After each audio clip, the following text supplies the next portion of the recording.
এই সাগর পারে আইসাই আমার।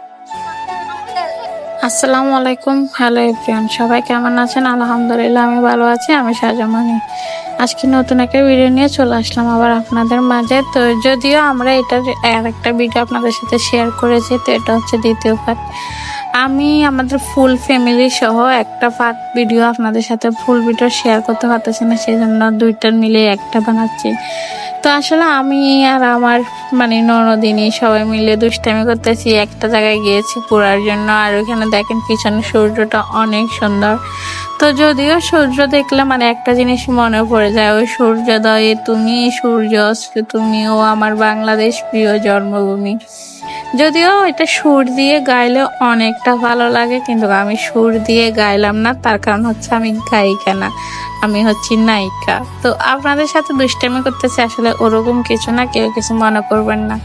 তো দুষ্টামিটা হচ্ছে সবচেয়ে বড় জিনিস। আমি আমার ফ্যামিলির লোকজন সবাই মিলে আনন্দ করতে অনেকটা ব্যস্ত। আমি তো জুতা খুলে দৌড়াদৌড়ি শুরু করেছি, কারণ আমি হিল পরেছি। যদি হিল পরে যদি পড়ে যায় তাহলে আমি একটু অন্য টাইপের, আমি যেখানে সেখানে পড়ে যাই, শুকনো জায়গায়ও আচার খাই।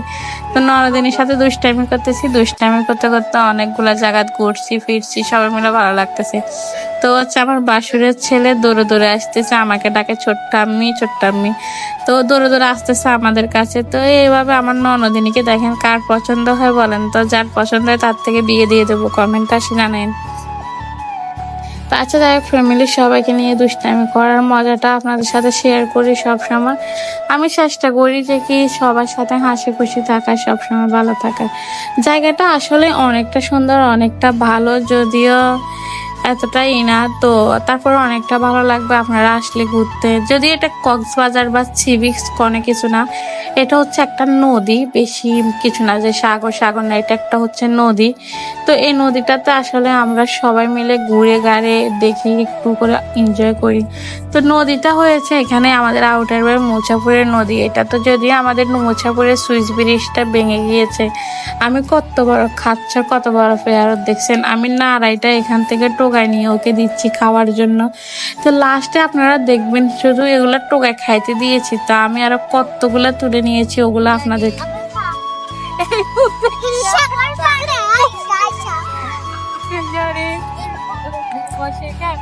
আমি আর পারি না।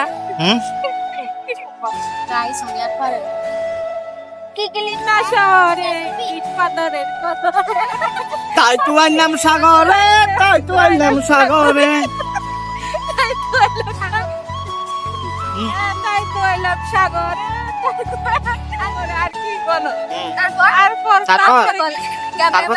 তারপর তো আমি নিজে হারি না।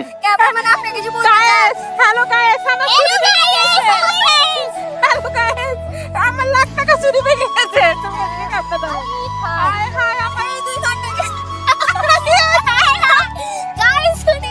আমার লাখ টাকা চুরি বেরিয়ে গেছে। হ্যালো গাইস, আমার লাখ টাকা চুরি বেরিয়ে গিয়েছে। কিছু কিছু টাইমে এমন একটা আনন্দ থাকে যে আনন্দের মধ্যে যদি 1000 লাখ টাকার জিনিস যদি নষ্ট হয়ে যায় তার তো কিছু যায় আসে না। তো আসলে এটা একটা আমাকে আমার ঝালে গিফট করেছিল, তো এটা ছিল গিফটের ছুরি।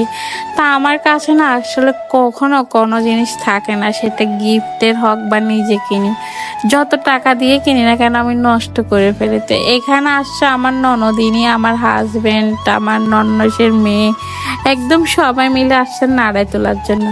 এখন আমি তো আমার হাজবেন্ডকে খুঁজতেছি, সে নাচর বন্ধাটা কই গেল। খুঁজতে খুঁজতে ওদের কাছে এখানে পাইলাম। পাওয়ার পরে তো আমি দেখে ফুল অবাক। আমি ফুলের থেকে টোকা খেয়েছিলাম। ওগো শুনছো? আমার পেট হয়ে গেছে। তোমার কাছে এগুলো কি জিনিস আছে দেখো না, এই যে আমি তো তোমাকে দিই নাই, তোমার ফ্যাট কিভাবে হলো? হ্যাঁ ছি, আমার ফ্যাট হয়ে গেছে। কার থেকে নিয়ে আসছো? ওয়াও, দেখছো এই গাছে সব ফুল। এটা ঐতিহ্য ঐতিহ্য ঐতিহ্য। ছোটবেলা যারা যারা পারছেন তারা শুধু কমেন্ট করবেন। এটা এটার নাম কি? নাম কি বলো? হ্যাঁ? এটার নাম কি? এটার নাম নাড়াই বলে, নোয়াখালীর ভাষায় নাড়াই বলে, নাড়াই। হ্যাঁ, তোমারও ফ্যাট হয়েছে? ওয়াও, আয়ানটা তো পাক না। আয়ান, এই দেখো তোমারটা তো অনেক মজা হবে। সুন্দর সোয়েল মতন দেখতে। কই হ্যালো গাইস, আসলে দুষ্টামের একটা সীমা আছে। তাকে আমি তখন বলতেছি এগুলো ছোটবেলায় অনেক খেয়েছিলাম, আমাদের বাড়িতে ছিল। বলার সাথে সাথে আমি কখনো ভাবিনি যে সে কাজ থেকে সব ফেরে কোলে নিয়ে নিবে। তা আমি তো তাকে বলতেছি তোমাকে কে প্রেগনেন্ট করলো। আসলে দুষ্টামি করতেছি তো, আসলে অনেকটা ভালো লাগছিল জিনিসগুলো। যদিও প্রচন্ড মানে ছোটবেলায় একটা যদি আরো পাক না হইতো তাহলে মিষ্টি মিষ্টি খেতে প্রচন্ড ভালো লাগতো। তো আমার হাজবেন্ডের কাজ দেখছেন, সে ছোট বাচ্চাদের মতো কোর্চার মধ্যে জিনিস নিয়েছে, যেটা আমার দেখে হাসি পাচ্ছে, কারণ এটা আমরা ছোটবেলায় নিতাম এভাবে। তো আমার নন্নসের হাজবেন্ডটা আমাদেরকে বলতেছে যে তোমরা একটু বাইকে করে ঘুরে আসো, তো পরে এদিক করবো। হাজবেন্ড ওয়াইফ দুজন সুন্দর করে বাইকে উঠে একটা ট্যুর দেব অনেক জোরে। তো যাই হোক, যদি আমরা হাজবেন্ড ওয়াইফ বাইকে অনেকবার চড়েছি, অনেক ভালো লাগে। তবে আমি যদি বাইকে যদি সারা দিন রাত 24 ঘন্টা জার্নিং করি, আমার মনে হয় না যে আমি বাইক জার্নিং করেছি। কেননা আমার বাইকে জার্নিং করতে প্রচন্ড ভালো লাগে। তা আমি চেষ্টা করতেছি যাতে সূর্যের সাথে কিছুটা ভিডিও ফুটেজ নিতে পারি। মানে সূর্যটা আমার এত বেশি ভালো লাগে বলার বাহিরে, মানে আর সূর্যটা ডুবে ডুবে যাচ্ছে ওই টাইমটা, মানে এতটা ভালো লাগে আমি কখনো কল্পনাই করতে পারি না। তা আমি তো সব সময় চেষ্টা করি আমার হাজবেন্ডের কাছে কাছে থাকার জন্য। প্রথম বসেছিলাম মেয়েদের মতো করে, লাস্টে দিই যখন আমার নন্নসের থেকে আমার বাসুরদের থেকে একটু আড়াল হয়ে এসেছি, তারপর ছেলে স্টাইলে বসে গিয়েছি। তা আসলে আমি সবসময় জানি না কেন কে কি মনে করছে না না করছে, আমি আমার মতো করে চলি, আমি আমার মতো করে ভাবি। তা আসলে আমার চিন্তা ভাবনা হচ্ছে আমি আমার মতো, আমি কারো মতো হতেও চাই না, কারো মতো করতেও চাই না।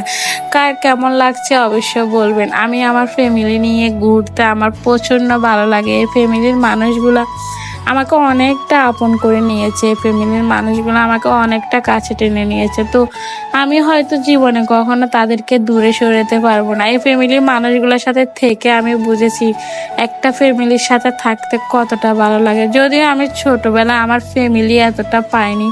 তা আসলে আপনজন প্রিয়জন মানুষজনগুলো হচ্ছে সবচেয়ে কাছের মানুষ। আমি আপনাদের সাথে মাঝে মধ্যে কিছু দুঃখের সুখের কথা শেয়ার করি, এটা হচ্ছে আমার মেইন কারণ। আসলে আমি আপনাদের সাথে কখনো মানে ওরকম কিছু শেয়ার করতে চাই না। তো আসলে এই সাগরের বাতাসগুলো প্রচন্ড ভালো লাগে, প্রচন্ড লাগে। তো আজকের মতো বিদায় নিচ্ছি, অন্য কোনো নতুন ভিডিওতে দেখা হয়ে যাবে। ওকে, আল্লাহ হাফেজ, সবাই ভালো থাকবেন, সুস্থ।